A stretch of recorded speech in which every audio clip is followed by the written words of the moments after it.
Donc je confirmation de ce que je disais. Hein. Bonjour à toutes et à tous. Denis Like Solo en direct de Vannes pour un rassemblement contre le pass sanitaire, rassemblement contre l'obligation vaccinale. N'hésitez pas à liker, à partager. N'hésitez pas à aller faire salut Marie, n'hésitez pas à aller faire un tour sur le Tipeee. Et puis voilà, après je confirme par rapport au rassemblement, il y a de la récupération politique claire, nette et précis, hein, je vous le dis tout de suite. Il y a de la récupération politique à Vannes. Hein. Voilà, il y a des prises de parole, je vais vous filmer ça tout de suite. C'est pas très compliqué de se faire pousser, hein. C'est très facile. Et puis, vous pourrez rentrer dans un supermarché, et puis vous aurez deux bornes, les bornes d'accès. Vous savez, comme quand vous sortez du supermarché avec quelque chose que vous avez emprunté, que vous souhaitez emprunter à titre définitif, et vous bipez. Et bien là, ce sera pareil à l'entrée des supermarchés. Vous biperez, et on dira, bah, celui-là, il n'a pas sa puce. Celui-là, il a une puce, il n'a pas le bon vaccin, il n'a pas le bon ceci, il n'a pas le bon cela. C'est ça que nous souhaitons. C'est ça que nous souhaitons pour nos enfants. C'est ça que nous souhaitons pour nous. C'est ça l'idée que nous avons d'un pays qui se dit libre. Je ne crois pas que ce soit ça. Sinon, vous ne seriez pas là aujourd'hui. Alors, permettez-moi d'esquisser, deux pistes, deux réflexions. Qu'allons-nous faire ? Qu'est-ce qu'on va faire ? Eh bien, soyons créatifs. Il y avait un certain Benoît XVI qui parlait des minorités créatives. Eh bien, il faut que nous soyons, nous aussi, une minorité créative. Développons notre propre société. Il y avait, il y a quelques jours sur des réseaux, une personne, un commandant de bord d'avion, qui proposait de créer la première compagnie des non-vaccinés. Eh bien, c'est une bonne idée. Créons nos propres lieux de vie. Créons nos propres magasins. Développons notre vie en parallèle de cette vie qui ne veut plus de nous, en réalité. Parce que nous sommes aujourd'hui des citoyens de seconde zone. Alors, non au pass sanitaire et oui à la créativité collective que nous pouvons engager tous ensemble.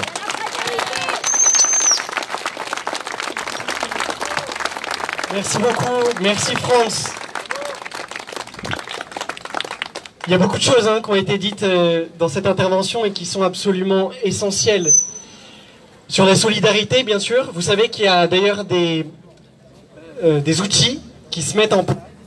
C'est le cas par exemple de l'application Tous Anti-Pass Sanitaire qui va recenser les commerçants, les acteurs économiques, tous ceux qui accueilleront les Français vaccinés, non vaccinés, sans distinction, sans discrimination, comme on le fait depuis des milliers d'années. On est en train de s'asseoir sur 2500 ans d'éthique médicale. Et donc il faut aller trouver ces acteurs sur ces applications. Il y en a une autre dont j'ai oublié le nom, si quelqu'un le... Animap. Il faut aller trouver les acteurs et les faire vivre. Et les faire vivre parce que vous imaginez bien qu'ils seront les premiers à être contrôlés. On ira leur imposer des contrôles fiscaux. Ils vont être harcelés jusqu'au moment où ils devront craquer. Voilà, donc on a besoin de cette solidarité. D'autres choses qui ont été dites et qui sont fondamentales. Vous avez deux plaies aujourd'hui de cette tyrannie sanitaire. La première d'entre elles, c'est la corruption. Et il faut dire cette réalité. On a peu employé le mot et pourtant il est central. Vous avez un militant macroniste, pourtant, qui a mené une enquête sur les 4 médecins signataires de la tribune en faveur de la vaccination obligatoire des soignants. Eh bien, figurez-vous que sur ces 93 médecins, vous totalisez 8,8 millions d'euros de liens d'intérêt avec l'industrie pharmaceutique. Ça fait 92 000 euros en moyenne. Comment peut-on penser que ces gens n'aient pas le regard par leur intérêt avec l'industrie pharmaceutique? La corruption, Je pense que je parle trop fort dans le micro. La corruption, c'est celle d'un François-Xavier Lescure, par exemple, conseiller spécial Covid-19 d'Olivier Véran, l'auteur de l'étude bidon sur le remdesivir. Ce monsieur Lescure a fait ingérer de l'hydroxychloroquine à des macaques pour discréditer le protocole du professeur Raoult, et lui aussi totalise des dizaines de milliers d'euros de liens d'intérêt avec l'industrie pharmaceutique. La corruption, enfin pas enfin, c'est celle de Macron. On l'a tous oublié, mais Macron est devenu millionnaire grâce au deal entre Nestlé et Pfizer. Un deal particulièrement controversé, puisqu'il s'agissait de racheter les opérations, la branche lait infantile de Pfizer.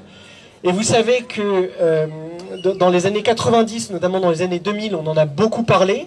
Ce sont des activités très controversées parce que ces entreprises en fait mettent en place une politique commerciale, notamment en Afrique subsaharienne, où ils demandent aux mères de cesser d'allaiter leurs enfants en leur proposant du lait infantile et des échantillons gratuits. Donc les mères, arrêtant d'allaiter leurs enfants, eh bien, ne peuvent plus produire de lait. Elles deviennent dépendantes de ce lait infantile, du lait en poudre, qui est mélangé avec de l'eau contaminée.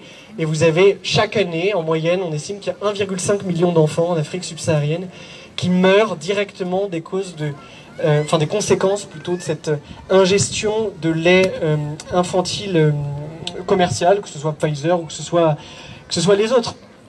Et puis, bien sûr, la corruption d'un certain nombre de médias, et je vous invite, pour ceux qui en douteraient, à allumer votre télévision, à attendre, ici il ne faut jamais attendre bien longtemps, la publicité, et à compter le nombre de spots publicitaires placés par l'industrie pharmaceutique. Qu'il s'agisse des pilules pour dormir la nuit, des médicaments contre les jambes lourdes, etc., etc., etc. Et donc vous avez un modèle économique des médias qui les fait dépendre très directement de l'industrie pharmaceutique, et c'est la raison en fait pour laquelle ils nous détestent. Et c'est pas un propos révolutionnaire que de dire ça. Moi j'ai toujours été très libéral, je travaille avec des entreprises, je suis pour la libre entreprise. Mais il ne faut pas confondre le bien commun, la santé de tous, avec les intérêts de quelques-uns. Et c'est ce qu'on a fait durant cette crise. Et c'est pour ça que vous avez eu aussi des manipulations. C'est pour ça qu'à Paris, on a été dire que quelques centaines de personnes s'étaient déplacées contre le pass sanitaire, alors que ceux qui étaient présents à Paris savent bien qu'on était plutôt quelques centaines de milliers. Et c'était pareil dans toute la France.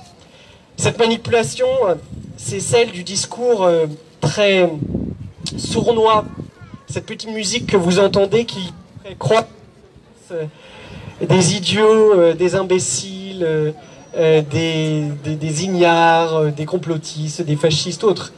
Alors pour vous rassurer, le MIT a publié une étude récemment qui démontre que les réfractaires à la vaccination sont en moyenne plus informés, davantage instruits scientifiquement que le reste de la population. Alors qu'on arrête de nous faire passer pour des idiots. Parce que nous sommes ceux pour qui la vérité, la science, les faits j'éteins le micro, ont encore un petit peu d'importance. Cette crise, c'est aussi la crise de la vérité, de la pensée. Nos adversaires voient une pomme rouge et ils prétendent qu'elle est verte. C'est compliqué de dialoguer avec des gens comme ça, qui nient les faits, qui nient les résultats d'études scientifiques, qui sont capables de vous dire que la vaccination marche et qu'elle ne pose pas de problème en Israël, où on envisage d'ici 2 semaines un nouveau confinement. Et d'ailleurs, c'est aussi vrai malheureusement en France. Et d'ailleurs, je le dis à tous les naïfs, je pense qu'il n'y en a pas beaucoup ici, mais qui nous accusent de provoquer le prochain reconfinement.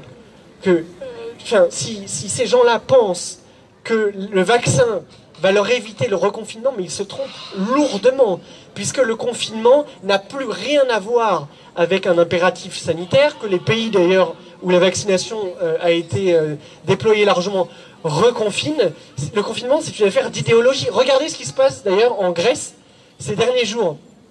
Vous avez à Athènes des incendies d'une ampleur rare. Qu'a-t-on fait? C'est pas la première fois qu'il y a des incendies à Athènes. En revanche, c'est la première fois qu'on confine les Grecs parce qu'il y a des incendies à Athènes. On a créé avec le confinement un précédent très dangereux qui servira de référence.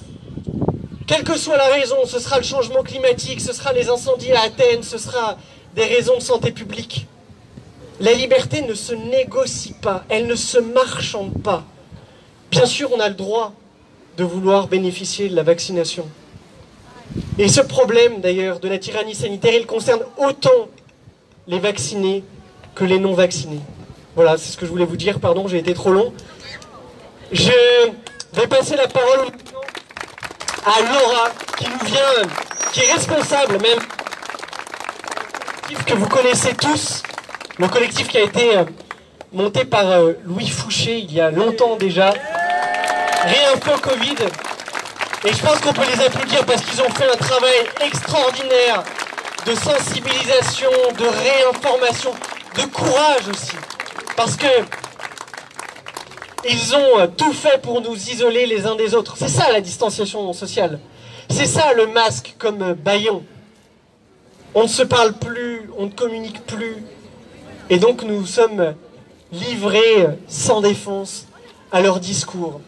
Eh bien, Réinfo Covid, depuis très longtemps, travaille justement à remettre un peu de science, remettre un peu de pensée dans cette époque folle. Et donc Laura a pris la tête de Réinfo Covid Morbihan et elle va vous dire quelques mots. Merci beaucoup Laura. Merci. Merci à vous de m'avoir invité ce soir.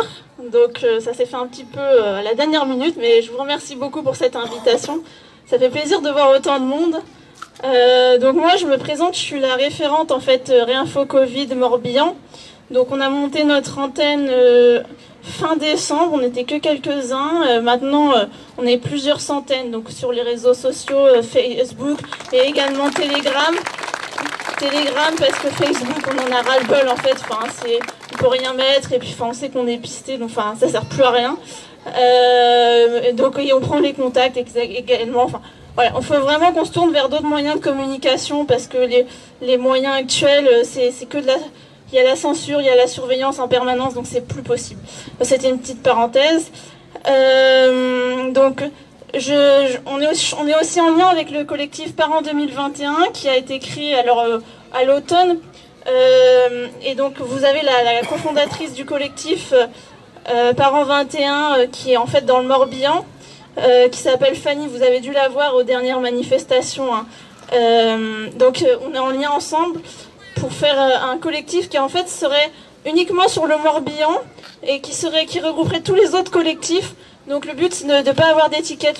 On sait qu'il y a plein de collectifs, il y a Réinfo Covid, mais il y a également les collectifs de parents, il y a également Réaction 19, Bon Sens, votre collectif que je connaissais pas d'ailleurs, que je viens juste de l'apprendre, enfin, et les RSA, enfin, il y a plein de collectifs au niveau national, mais on voudrait créer une dynamique vraiment au niveau local pour en fait réussir à créer un réseau d'entraide et de solidarité, de partager les compétences, parce qu'on a besoin en fait de structuration.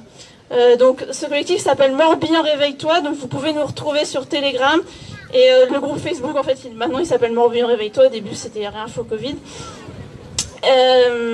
Donc voilà, donc l'idée c'est vraiment d'unir en fait toutes les résistances contre la dictature sanitaire, quels que soient en fait les collectifs, les couleurs politiques, enfin peu importe quoi. L'idée c'est vraiment de rassembler au niveau local. Voilà, donc on est en train de se structurer, ça fait un petit moment en fait, mais voilà, on a besoin de gens volontaires pour nous aider sur un peu tous les plans, vraiment toutes les compétences sont les bienvenues. Donc quoi dire en fait, alors on a des groupes dans chaque ville, sur Lorient, sur Auray. J'ai un ami qui fait régulièrement des pique-niques sur Auray pour discuter avec les gens. Sur Vannes, on fait, alors pour l'instant on n'en a pas fait énormément, mais on fait des groupes de parole. On fait également le sport sur ordonnance, donc je vous invite tous dimanche. On a le sport sur ordonnance qui sera sur le port également. Donc, on chante les chansons de HK. Il y a des musiciens, il y a des chanteurs, il y aura une personne qui va vous montrer des tutos pour faire la danse qui va avec. Donc ça, c'était une initiative, je ne sais pas si vous avez suivi, de Martine Vonner et Violaine Guérin depuis le mois de février. Donc on a décidé de la reprendre parce qu'on trouvait ça pas mal. Donc voilà, on essaie de faire, on fait en fonction des idées des gens en fait. On a aussi au niveau juridique, si vous avez des questions, on a un responsable juridique qui vous répondra. Je pense qu'on va aussi organiser une réunion bientôt pour tout ce qui est questions juridiques. Donc vous pouvez nous contacter également par mail. Donc c'est contact.réinfocovid56@protonmail.com pour les nouveaux contacts. Voilà, donc sur tous les réseaux, on est présent. Ça, c'était pour le collectif. Alors, pour me présenter, moi, en fait, pourquoi je suis là. Alors, moi, en fait, j'étais en dernière année de master l'année dernière. Enfin, j'aurais dû être cette année, du coup. Et j'ai été exclue de ma fac. Alors, c'est pour ça qu'on parle beaucoup. J'en parle maintenant, parce qu'en fait, on parle beaucoup en ce moment de citoyens de seconde zone, de discrimination, tout ça. C'est vrai, mais en fait, moi, ça fait 1 an que je le vis, personnellement, en fait. Parce que moi, j'ai des problèmes respiratoires qui font que je supporte absolument pas le port du masque. Donc, je mets une visière à la place. Enfin, bref, c'est toute une histoire. Sauf qu'en fait, ça, c'est pas reconnu par la loi actuellement. C'est dans aucun décret, il n'y a aucune contre-indication. Voilà, donc ça sert à rien de chercher. J'ai cherché, j'ai passé du temps. J'ai essayé de négocier avec la fac, même pour passer son permis de conduire, hein, c'est pas possible si vous voulez pas mettre de masque, même si, quel que soit votre problème de santé. Les enfants, c'est pareil, hein, moi je me suis occupée d'enfants qui avaient dû être déscolarisés parce qu'ils étaient gravement asthmatiques et qu'on leur avait pas trouvé de solution. Voilà, donc c'est pour vous dire que la dictature, moi je la vis depuis 1 an en fait. Donc, on est d'accord, je sais où je suis, vous inquiétez pas. Quand on supporte pas d'être étouffé 8 heures par jour, on n'existe plus. Moi je peux plus aller nulle part, enfin voilà, puis de toute façon je boycotte par principe en fait. Donc je pense que le boycott, hein, je parle aussi du coup pour le pass sanitaire, ce sera un des moyens principaux d'action. C'est très bien les manifestations, mais si à un moment donné, si vous donnez plus à manger au système, il s'y tombe tout de suite. Hein. Voilà, donc récupération. Moi je boycotte tout depuis 1 an. Pour moi il y a de la récupération politique là aussi. Je boycotte les magasins, sauf le minimum vital quoi en fait. Hein. Évidemment j'ai plus d'études et je vais pas en avoir de nouvelles jamais quoi. Je trouve pas de travail, je suis au RSA. Voilà, et je vais pas en trouver puisque la société a décidé de m'exclure parce que j'ai des problèmes de santé qui font que je peux pas être étouffé 8 heures par jour. Je précise entre parenthèses que c'est bon pour personne les masques. Hein. Il y a des études qui ont été faites qui montrent tous les problèmes que ça peut faire, c'est catastrophique. Au-delà d'une heure, écoutez-moi bien ça, avant la crise, il y avait des recommandations officielles d'une agence pour tout ce qui est les personnes qui travaillaient en laboratoire, qui disaient que par exemple le port du masque plus d'1 heure c'était déconseillé. Voilà, donc vous voyez où on en est actuellement. Ça c'est pour tout le monde, hein. C'est pas pour les personnes qui ont des problèmes en particulier. Donc voilà, moi j'ai tous les documents, si jamais vous avez besoin, d'ailleurs j'ai tous les documents au niveau scientifique, enfin juridique un peu moins, mais j'ai plein de documents, j'ai toute une bibliographie pour prouver tout ce que je dis, donc je suis très tranquille. Voilà, donc c'était juste pour vous parler un petit peu d'expérience de qu'est-ce que c'est d'être un citoyen de seconde zone depuis 1 an. Et puis qu'est-ce que ça donne envie de faire après aussi pour résister. Donc je vous invite à boycotter massivement.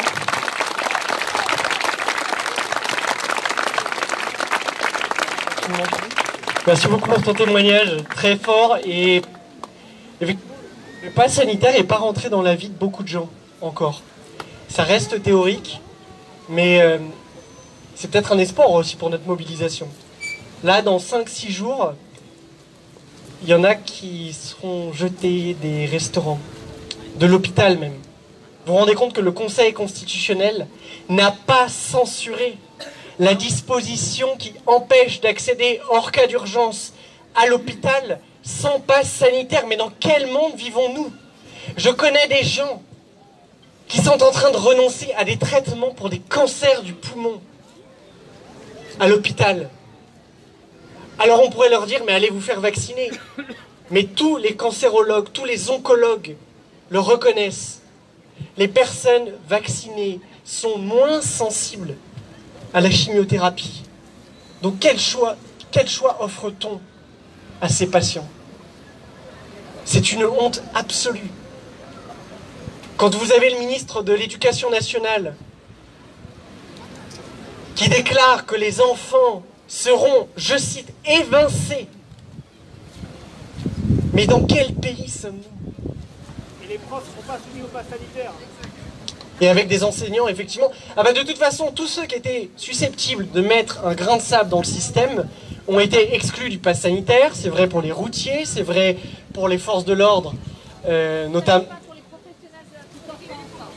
Et ça l'est pas par... Oui, parce que ma maman, effectivement, travaille dans une crèche familiale et ils seront soumis. Et d'ailleurs, posez-vous cette question, je ne suis pas pédiatre, mais quand je vois dans la rue des bébés regarder le visage de leur mère masqué, je ne sais pas quelles seront les conséquences sur le développement de ces enfants dans 10 ou dans 15 ans.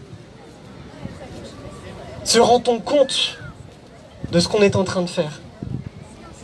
Et donc oui, on a des moyens d'action. L'un de ces moyens d'action, c'est la manifestation. Et on est réunis tous aujourd'hui. Et encore merci parce que vous auriez pu faire des choses autrement plus plaisantes. Profiter des derniers jours dans les cafés, aller au cinéma.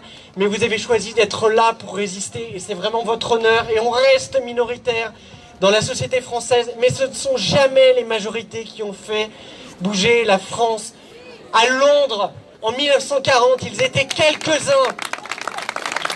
On n'a pas besoin d'être majoritaire. Nous défendons de belles valeurs, la vérité, la justice, l'égalité, la non-discrimination. Et ça nous rend infiniment plus puissants que la masse de ceux qui nous accusent d'être des complotistes, d'être des fascistes, d'être des anti-vaccins, anti-tout ce que vous voulez. Et je vous assure qu'un jour vous serez fiers d'avoir participé à ces marches, à ces manifestations, à ces boycotts qui fonctionnent. Moins 70% de fréquentation dans les cinémas, moins 85% dans les foires. Et les professionnels qui, pour beaucoup d'entre eux, se sont laissés endormir par les aides depuis 1 an et demi, comprendre le mal que va leur faire le pass sanitaire. Et dans quelques semaines, ils seront à nos côtés. Ça doit être le neveu de Philippot, je pense. Et donc oui, comme le disait aussi Laura, il est important de nous unir et de ne pas alimenter les polémiques stériles, les divisions. Dans le Conseil national de la résistance, vous aviez des communistes et vous aviez des royalistes. Ce que nous défendons, ce sont les conditions mêmes de l'existence d'un débat démocratique. Après, chacun reprendra son chemin. On pourra se battre politiquement, démocratiquement. Mais si la démocratie a disparu, alors nos désaccords deviennent vains. Ils ne pourront même plus se manifester dans un cadre normal. Et donc on doit tous s'unir. Il a fallu 3 ans pour unir les différentes forces de résistance durant la Seconde Guerre mondiale. C'est un travail qui va être long, c'est un travail patient, c'est difficile parce que vous avez des querelles de chapelle, vous avez des égos, vous avez... nous aussi. Mais il est indispensable parce que la liberté, l'égalité, la fraternité, elles doivent réunir au-delà de la gauche, de la droite, de ceux qui ne votent pas, de ceux qui ne s'intéressent pas à la politique. Tous les enfants, ceux dont les parents sont de gauche et ceux dont les parents sont de droite, vont être visés par cette exclusion de l'école, par cette ségrégation à l'école, par l'empêchement de réaliser certaines activités, d'aller au cinéma, d'aller à la piscine, de suivre un enseignement normal dès lors qu'un cas de Covid sera déclaré dans des classes. Ce n'est pas une affaire d'opinion politique. C'est une affaire d'humanité et c'est une affaire de responsabilité. Comme citoyens, nous avions des droits. Ces droits disparaissent. Mais la responsabilité, elle demeure. Et notre responsabilité, c'est de ne rien lâcher tant que ce pass ne sera pas retiré. Et j'ai même envie de vous le dire, de rien lâcher tant que Macron et sa clique corrompue ne seront pas sortis de l'Élysée. Ouais, Alors, nous avons encore des intervenants et puis nous allons vous donner la parole. Peuple Libre a des déclinaisons dans beaucoup de départements de France, dans une vingtaine de départements maintenant. Et on voulait commencer... Alors on va faire un été de résistance avec un tour du littoral. Pardon, je me trompe. Chaque fois que je me tourne... M'en veuillez pas. Donc la semaine prochaine, on sera dans les Landes, puis on sera à Toulouse, puis on sera à Avignon, puis on sera dans les Alpes-Maritimes.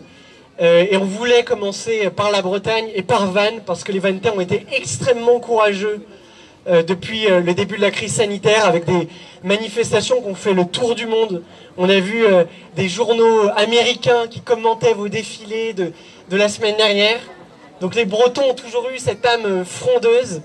Bon, il se trouve qu'à titre personnel, en plus, j'habite à Lorient, donc ça aide un petit peu. Mais donc on a des collectifs partout, et on en a un autre en Bretagne, d'ailleurs, la Bretagne historique, en Loire-Atlantique. Et le responsable de ce collectif en Loire-Atlantique s'appelle Nicolas, et il va vous dire quelques mots. Bienvenue Nicolas.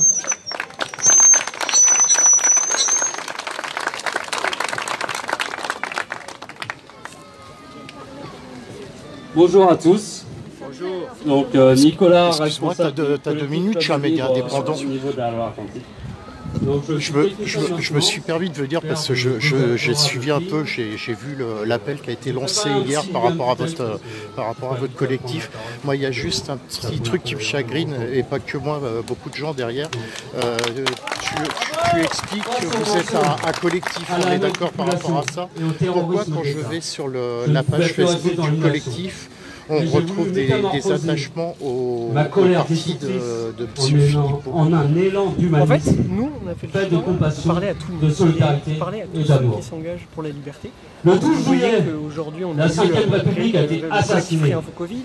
On avait Et invité, enterrée d'ailleurs cité malheureusement cité. ils n'y ont pas répondu, Honte au les gouvernement, organisateurs des honte aux manifestations députés traditionnelles qui ont à adopté Vannes. en pleine nuit On a bossé dans avec une beaucoup de assemblée gens, et semi-vide les patriotes, des textes oui, de c'est un loi parti politique, mais ultra-liberticides c'est un parti politique qui s'est torturant engagé l'égalité. depuis le début contre la Cette belle dictature devise sanitaire, à un moment où française, ils étaient très seuls, où ils liberté, n'avaient rien à gagner égalité, fraternité, à le faire. Et ils nous ont tendu la main, et donc on a répondu à Mais cet l'esprit appel fraternel est en plein étant essor, associé grâce notamment au dans la regain de manifestation mobilisation parisienne. Et moi je suis des très fier de Français ça, s'opposant à parce la dérive qu'on a des gens de gauche, on a des gens des de lois droite, on a des gens qui adoptées sont qui violent apolitiques. plus d'une Mais quinzaine si de lois on ne travaille pas constitutionnelles tous ensemble et de textes pour défendre ces valeurs essentielles, qui sont alors les on n'y piliers arrivera de pas. notre magnifique Et si demain France. d'ailleurs un parti de gauche m'appelait, je lui Face répondrais à cet avec empire le même décadent, plaisir. Je crois continuons à que nous cette indigner, question-là de à la liberté, résister, elle doit pour vraiment éradiquer transcender ce les clivages. sinistre Comme je le fléau. disais tout à l'heure, après on reprendra pour les nos générations combats, futures, pour nos mais enfants. on n'a pas Ne on cédons peut pas se jamais permettre le face à luxe ces lois folles ni et d'une régressives. division, ni d'une forme de Notre fonctionnement en détermination chapelle, est sans parce qu'on est limite très minoritaire. pour anéantir ce futur donc mortifère il faut se et serrer les coudes. liberticide On que ne peut pas ces se permettre élites ça.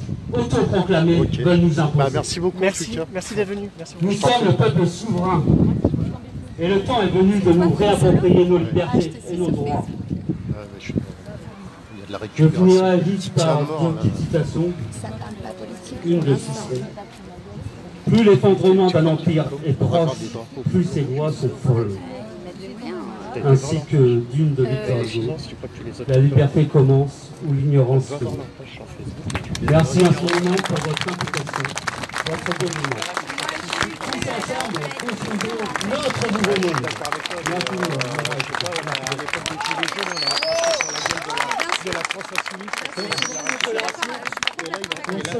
Victor Hugo disait Il met en aussi, place là, un mouvement citoyen en colère, et il reprend Sauvons la un liberté, attachement politique. et Il la faut liberté arrêter de sauvera la délire. paix. Enfin voilà, après moi c'est mon avis Oui, perso. oui, oui, bien sûr, j'entends bien. Moi, si tu veux, c'est vrai que j'ai pris du temps aussi faire le jeu de la division, et comme tu quand le nous dis, aurons sauvé avec la les liberté, gilets jaunes, nous ils ont pourrons réussi reprendre. à tout faire Nos désaccords, péter nous pourrons avec cette reprendre nos histoire-là de accords. récupération. Après pas tous, hein, certains, mais pas tous. Mais là, la mais liberté, voilà, avec cette histoire de récupération, il faut donc, que il nous ça appartient s'arrête. Je veux dire, la cause, elle est de la vraiment défendre. au-dessus de tout ça. Ouais. Et là Pour actuellement, nous, on est en train de vivre la même pour les chose. générations Pour qui l'instant, viennent, il et à est ce titre, pas je voudrais candidat vous présenter d'élection. un ami, Ouais, mais Tu vois, je Ouais, veux dire, ouais. démocratiquement, qu'est-ce qui reste si Quelques semaines. aujourd'hui on ne s'allie pas à toutes Qui, les forces qu'il y a? comme moi, ça veut dire que ça passe par navigue les entre urnes, en Paris fait, et le finalement, Morbihan. Je pense pas que ça passera par les autres. Je pense comme que vous même j'ai vachement peur moi de l'élection Et présidentielle, tu vois, parce que je sais Parce pas qu'elle est comment en ça train va de se tourner. passer. Il faut se rappeler, le 1er janvier, Macron il a dit je vais faire des choses qui m'empêcheront d'être candidat. Tu as un message. Ah non, mais je comprends. Après, moi, il y a des trucs qui me chagrinent. J'essaye de garder une forme de neutralité par rapport à ma page. J'ai qu'une envie, tu vois, c'est de couper mon live et puis de gueuler à beaucoup. Et voilà. Mais t'inquiète. Ouais. Comme le précédent ami, moi c'est pareil.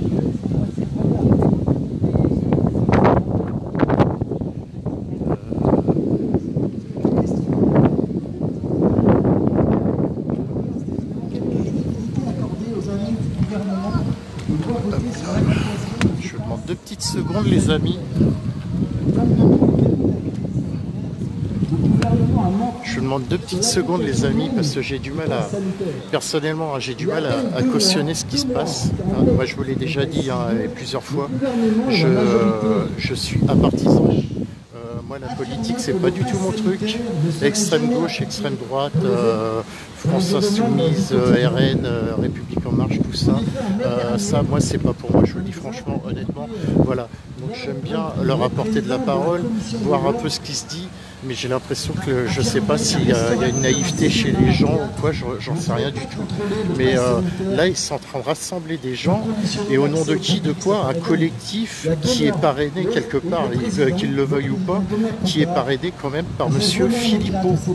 Hein, un collectif pour avoir des petits drapeaux là comme il y a derrière moi là, bleu blanc rouge là, je pense qu'ils les ont pas, enfin voilà, la sono je pense qu'ils l'ont pas eu comme ça non plus, donc ouais, j'ai énormément de mal en tout cas, hein. J'ai énormément de mal.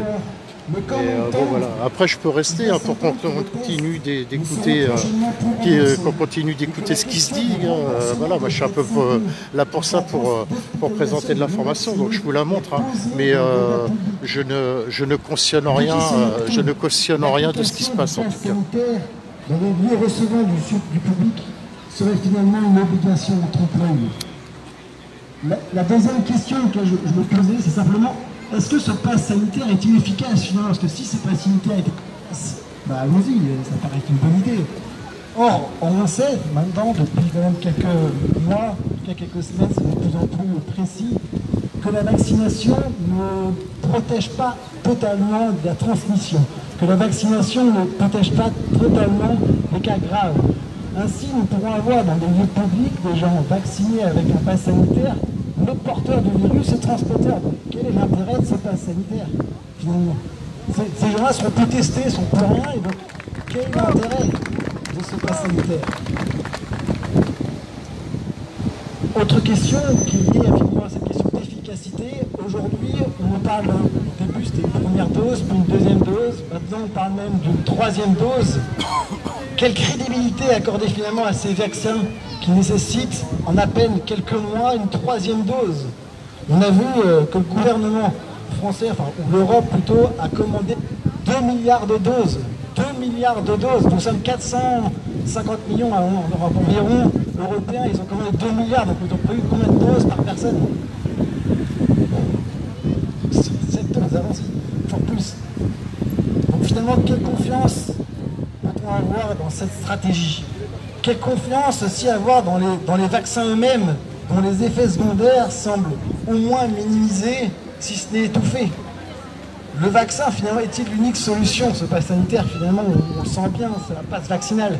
Mais est-ce qu'il est l'unique solution?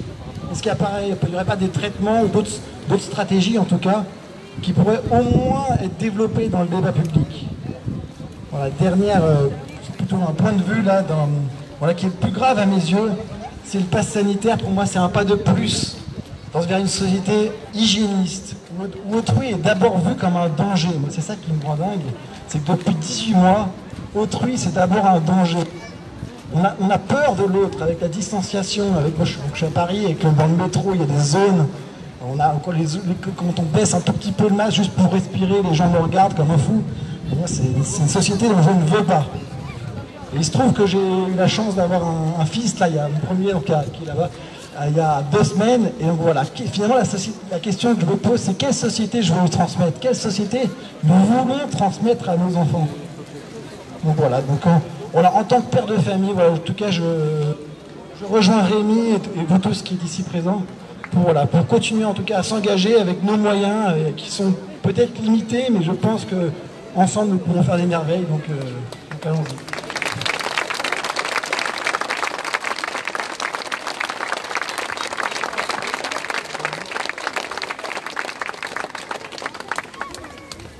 Merci beaucoup, Charles. À vous maintenant. Est-ce que certains, on a encore un petit peu de temps. Il est 19h, on a encore 20 minutes. Est-ce que certains veulent parler? Monsieur, bah si vous pouvez à chaque fois donc vous présenter et dire ce que vous avez à nous dire. Bonjour à tous, je m'appelle Arnaud, je suis néo-vanité depuis 4 ans maintenant. Et on a parlé de résistance ici et j'ai quelques petites idées en fait à vous soumettre. La première en fait c'est celle-là, c'est que partout on vous oblige à mettre le masque, c'est de mettre sur votre masque le message de votre opposition en fait à cette stratégie. Je pense que si on est très nombreux à le faire, le message passera de plus en plus et peut-être qu'on arrivera à arrêter cette espèce de délire, non pas médical, parce qu'il n'y a rien de médical en fait dans tout ce qu'on nous propose maintenant depuis 18 mois, mais je pense que ça peut être quelque chose.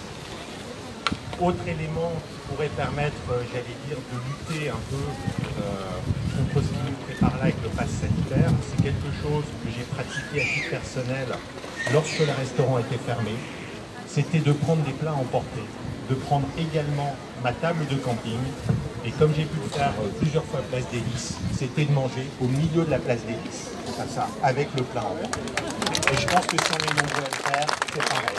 Ce sont des choses qui pourront marcher.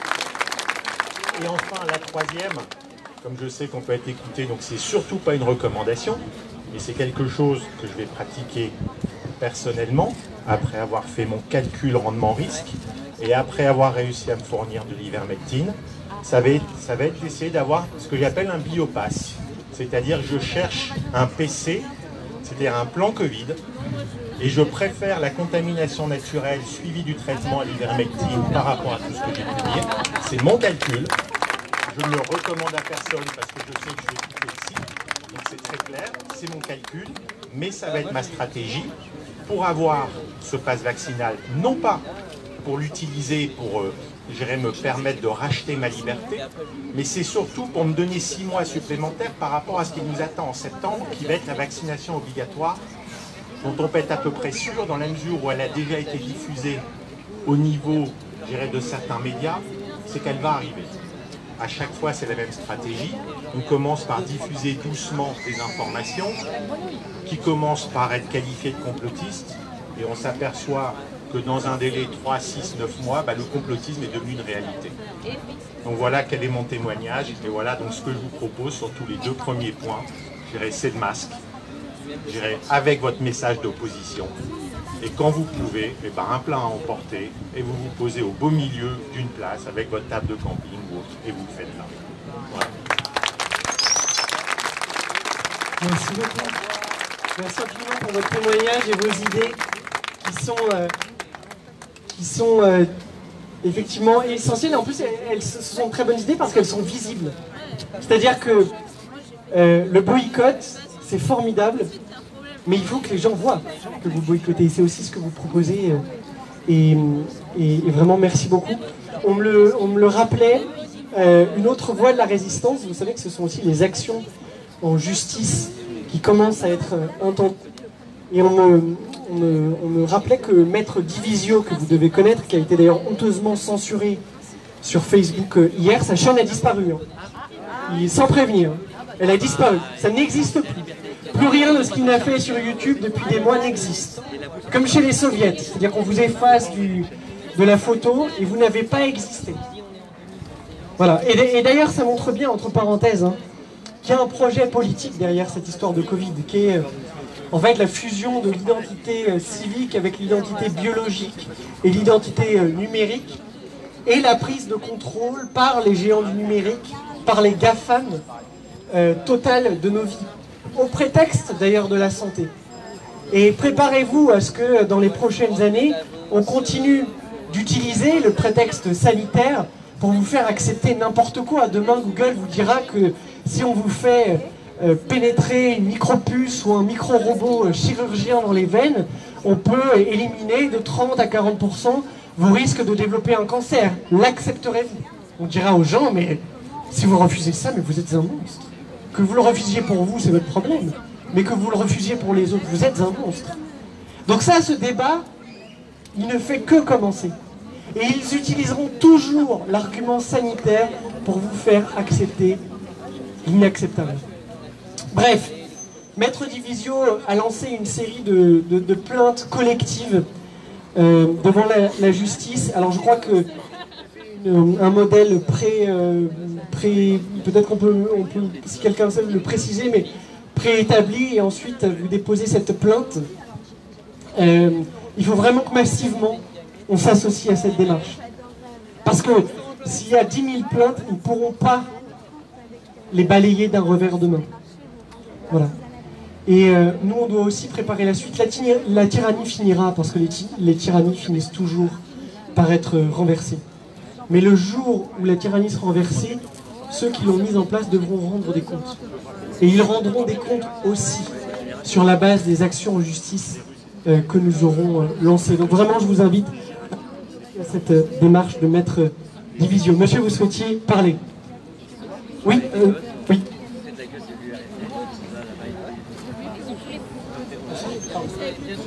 Oui, alors, moi, la question que je me pose,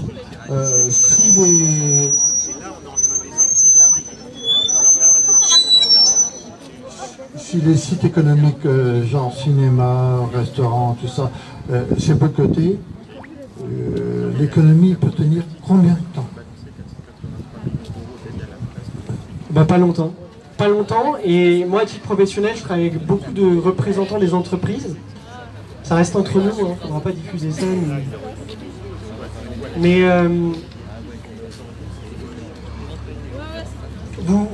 certains d'entre eux admettent que dans beaucoup de secteurs, on s'est en fait très bien porté depuis 1 an et demi.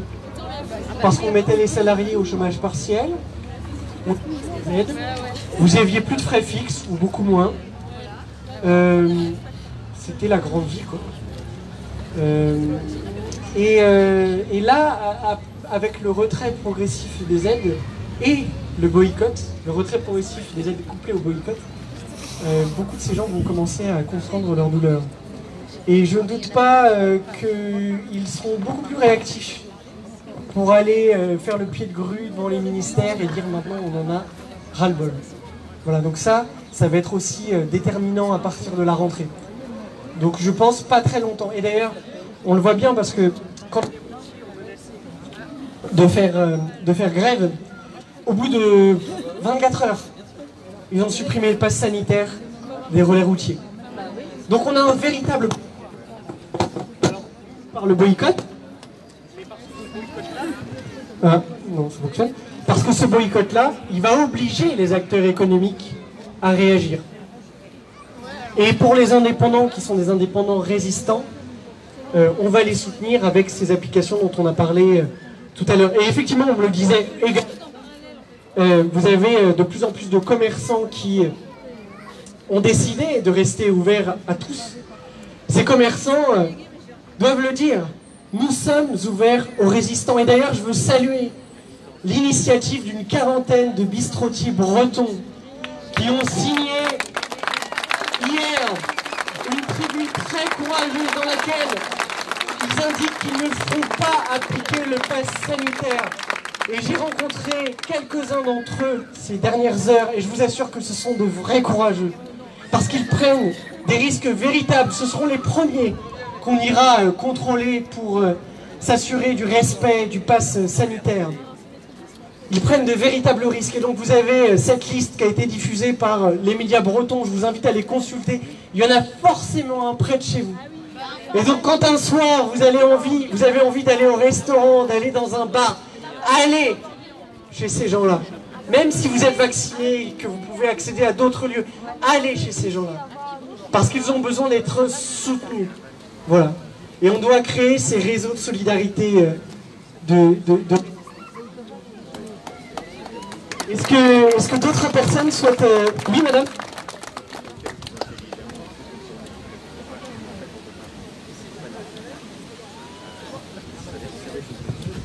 J'y vais avec ma petite pub aussi.